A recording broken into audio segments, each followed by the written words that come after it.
Into the final month of the regular season, still two unbeatens atop the Big Ten in Nebraska and Penn State, both in the top three of the national rankings. Wisconsin not far behind, just one conference loss. They're ranked seventh, with Oregon 2 games back. A loaded conference, as it always is. And Chris Vosters covers so many sports for us here on the Big Ten Network, including volleyball. He joins us now.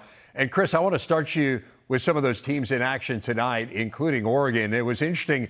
We had Matt Ulmer on at the beginning of the year, and he had that great team from last year that made it to the Elite Eight, and he was talking about just the uncertainty, how much turnover this team had from last year's roster to this year's roster, and just not totally knowing what he would have heading into the season. How has Oregon remained one of the top teams in the country?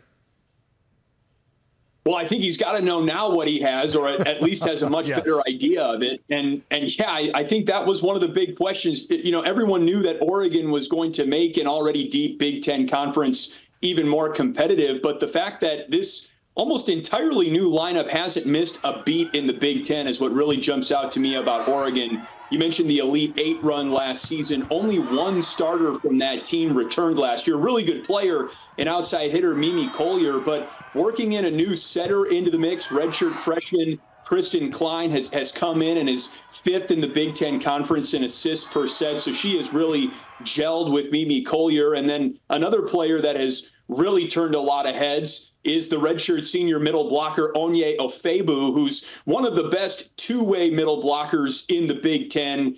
Redshirt senior transferred in from UC Irvine, and she's second in the conference in hit percentage and is tied for 10th in total blocks. So that's what I mean by two-way middle. Great offensive player and great defensive player. And Oregon's block as a whole actually is really, really stout. Third in the Big Ten in blocks per set. It's going to give a lot of Big Ten teams some problems down the stretch. So we will see them in our late matchup tonight, as I mentioned, against an old rival in Washington, actually the 100th all-time meeting between those two. The early game has Penn State against Michigan. And let's give Aaron Virtue a ton of credit. I mean, Michigan is vastly improved from where it was a season ago. This is not an easy matchup for Penn State. Tell us a little bit about how these two teams match up with one another.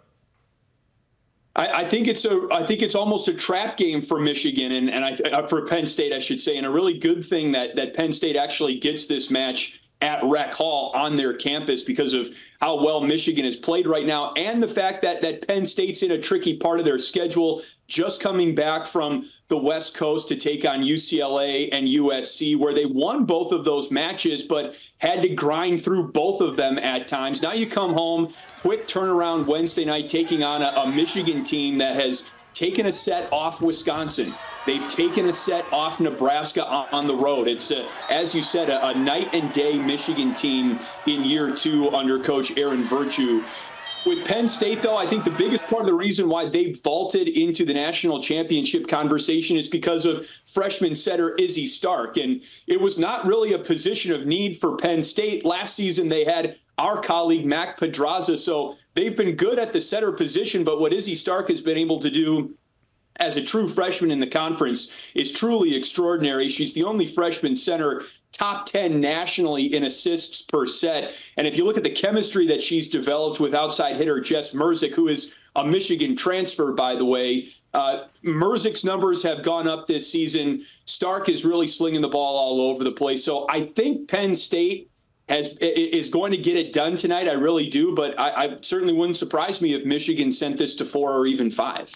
Let's look ahead to the weekend, and one of the big reasons we wanted to have you on is because you are calling a huge matchup between Nebraska and Wisconsin. The Huskers come in on a 17-match win streak, which is nothing new. I mean, we know the incredible success they've had, but I know the way they are doing it is new in your eyes. What have you seen from Nebraska?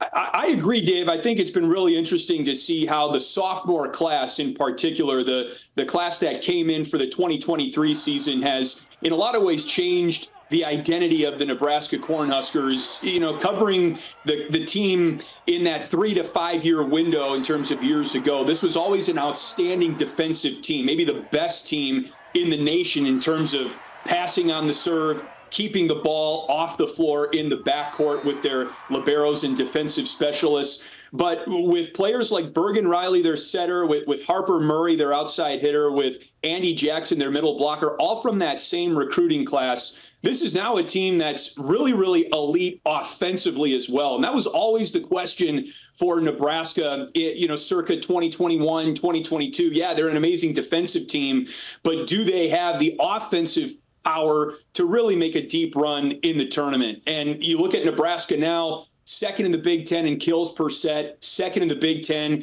in hit percentage. Riley is fourth in the country at 11.25 assists per set. So that was really the silver lining of the national championship defeat for me, is that they were virtually all freshmen last year, and now they come back 1 year seasoned, 1 year battle tested, and there's been no national championship game loss hangover either. They've hit the ground running, haven't lost since the second week of the season. They've really been a dynamite team, both offensively, and they're still great defensively too. Still one of the best passing teams in the country. I do want to get a quick thought from you, Chris, on Wisconsin. This team played a brutal schedule off the top of the year, and they started the year at 1-3, and they have gotten better and better here as the season's gone on.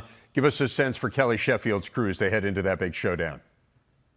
Well, it seems like they've really found a way to gel with freshman setter Charlie Furbringer. And yeah, I mean, beginning of the season, I was getting texts like, what's wrong with Wisconsin this year? I mean, they had the brutal schedule, but they also had a steep learning curve for a freshman setter in Charlie Furbringer to account for because of how deep Wisconsin is up front. They have so many potent hitters, both on the pins and in the middle. It took a long time, relatively speaking, for Charlie Furbringer, I think, to figure out what each of her attackers wants in terms of the type of set, where they want it, how high or how low, what kind of tempo. So credit Furbringer and Wisconsin, because I think they figured it out. And if you look at the splits for the Badgers, a lot of their numbers are better in conference play statistically than in non-conference play, which is very atypical because of how tough the competition is in the Big Ten. A lot of times your numbers dip a little bit, understandably so, but Wisconsin's block has gone up, which is also a byproduct of them being able to focus more on their defense now that their offense is solved. Hit percentages for players like Sarah Franklin, Anna Smrek, Devin Robinson are all higher in conference play than they were in September. So there's still a long way to go this season. I mean, there are a lot of games on the docket here in November, and then certainly the NCAA tournament beyond that. But Wisconsin has really clicked. And can they just sustain this now and go on a deep tournament run? It's very exciting to think about. And they get the huge matchup on Friday night. They get it at home, where Nebraska has not won in 11 years.